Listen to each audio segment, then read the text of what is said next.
बड़ी खुशी है कि एआईसीसी ने राजस्थान की पहली सूची जारी की है लोकसभा उम्मीदवारों की। और चर्चा करने के बाद जो सबसे जिताऊ उम्मीदवार थे उनको पार्टी ने मौका दिया है। और 10 साल से जो भाजपा के सांसद हैं वो उनकी पूरी रिपोर्ट कार्ड हमारी जनता के सामने है। 10 सालों में 25 सांसदों ने क्या किया क्या नहीं किया। और ये चुनाव जो है परफॉर्मेंस पे, सरकार की गवर्नेंस पे और 10 साल की रिपोर्ट कार्ड पर लड़ा जाएगा। राहुल गांधी जी की यात्रा लगातार चल रही है। आज महाराष्ट्र में गए हैं और लगातार खड़गे साहब और राहुल गांधी जी हम वो बात कर रहे हैं जो जनता की बातें हैं। लोकसभा चुनाव से पहले जो जनता सुनना चाहती है, युवाओं के लिए, महिलाओं के लिए, एससी एसटी के लिए, गरीबों के लिए, किसानों के लिए। और कांग्रेस पार्टी ने जो संकल्प लिया है, कांग्रेस पहली पार्टी है जिसने एमएसपी पर कानून लाने के लिए अपनी प्रतिबद्धता स्पष्ट की है। भाजपा 10 साल सरकार में रही है, आज तक उन्होंने ऐसा काम नहीं किया, ना करना चाहते हैं। तो मुझे लगता है ये चुनाव बड़े महत्वपूर्ण हैं और लगातार कांग्रेस पार्टी की मीटिंग चल रही है।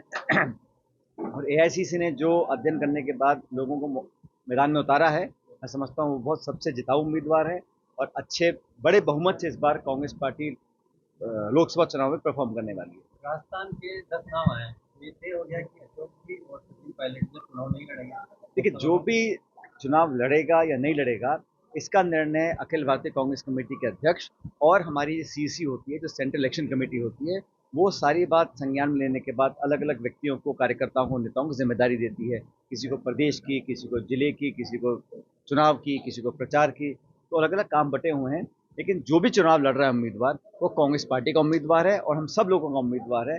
तो जो 10 नाम अभी सामने आए हैं, वो सबकी सलाह से, सबको कंसल्ट करने के बाद, बहुत गंभीर विचार विमर्श करने के बाद वो निष्कर्ष पे पार्टी पहुंची है।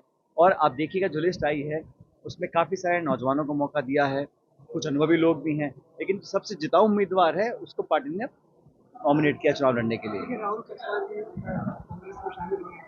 क्या लग रहा है कितना मजबूती राहुल? अभी हरियाणा में एक वर्तमान लोकसभा सांसद थे, वो भाजपा छोड़ के कांग्रेस में आए हैं। राजस्थान में वर्तमान लोकसभा सांसद, वो भाजपा छोड़ के कांग्रेस में आए हैं। तो हमारे पास तो वर्तमान सांसद विधायक आ रहे हैं और बीजेपी में सब पूर्व जा रहे हैं जो कभी हुआ करते थे। तो इस बात को भी जनता को समझना चाहिए। जो व्यक्ति कांग्रेस की विचारधारा को ग्रहण कर रहा है और जो हमारे लंबे इतिहास को स्वीकार कर कर हमारे नेतृत्व में विश्वास कर रहा है, उस व्यक्ति को पार्टी में ले भी रही है और मौका भी दे रहा है। मुझे खुशी है कि पार्टी ने लोगों को मौका दिया है उनकी परफॉर्मेंस देखकर और उनका पार्टी की तरफ कमिटमेंट देखकर। और सभी जो 10 अब तक नाम आए हैं वो सब जिताऊ उम्मीदवार हैं हमारे। पहले साहब ये गंभीर मामला नहीं है कि पूर्व मंत्री अशोक गहलोत सरकार के वो एक साथ जाते हैं, तो कहीं नुकसान नहीं कर रहा था। देखिए, कोई भी व्यक्ति अगर, जैसा मैंने कहा कि अगर कोई पार्टी छोड़ता है, उनकी क्या मजबूरियां थी, क्या व्यवस्थाएं थी, मैं नहीं जानता हूँ। लेकिन अचानक इतना बड़ा हृदय परिवर्तन होना चुनाव से ठीक पहले, जनता सवाल पूछ सकती है कि वैसा इस मौके पर क्यों किया गया। बहरहाल ये उनका व्यक्तिगत निर्णय है, मैं कुछ टिप्पणी नहीं करना चाहता हूँ। हर व्यक्ति स्वतंत्र है अपनी विचारधारा को चुनने में, अपने राजनीतिक रास्ते को चुनने में।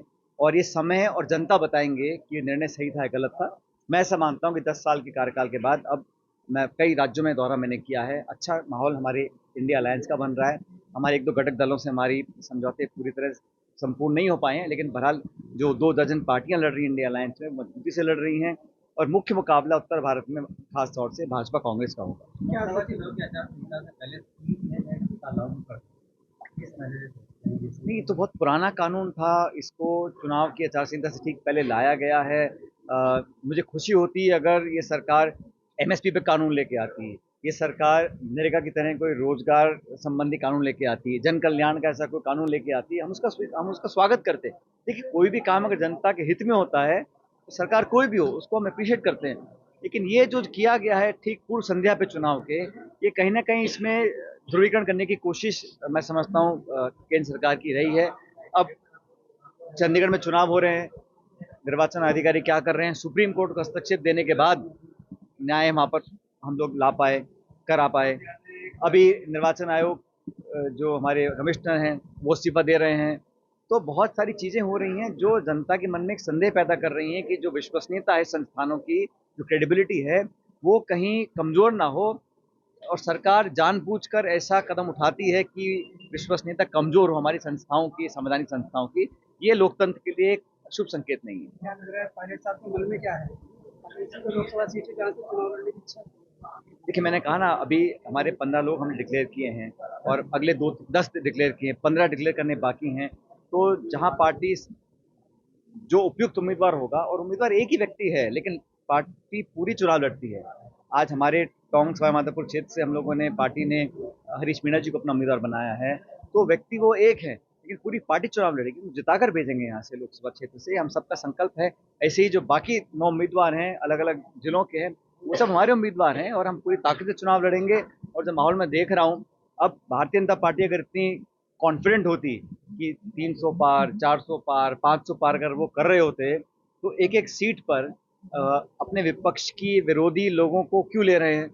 राजस्थान हो, महाराष्ट्र हो, जहां पर भी हो, वो एक एक व्यक्ति को अपने पास ले रहे हैं। अगर इतने उनमें कॉन्फिडेंस था अपनी ताकत के ऊपर, तो क्या जरूरत है कि विरोधी पार्टी को तोड़ने की, हमारे पूर्व मंत्री, पूर्व सांसद, पूर्व विधायकों को लेने की। तो ये कहीं ना कहीं जहन में उनके फिक्र है कि हम कह कुछ रहे हैं, धरातल पर वास्तविकता कुछ और है। कांग्रेस में भी फिक्र नजर आ रहा है कि वैभव गहलोत मुख्यमंत्री के पुत्र जो है सीट बदल के चुनाव लड़ रहे हैं।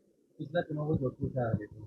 ये चिंता जो है देखिए, राजनीति में हार जीत चलती रहती है और जो भी टिकट वितरण हुआ है, ये कांग्रेस पार्टी के सेंट्रल लीडरशिप ने किया है। परिस्थिति को देखा, क्षेत्र को देखा, जनता की मांग को देखा, समीकरण को देखा और जीता उम्मीदवार कौन हो सकता है, ये देखने के बाद निर्णय लिया गया है। जो भी जहां से चुनाव लड़ रहा है पूरी मजबूती से लड़ेगा, कांग्रेस पार्टी एकजुटता से चुनाव लड़ेगी और सफलता हासिल करेगी। राजस्थान और सचिन पायलट का रिश्ता रहा था। जीवन के अंतिम सांस तक।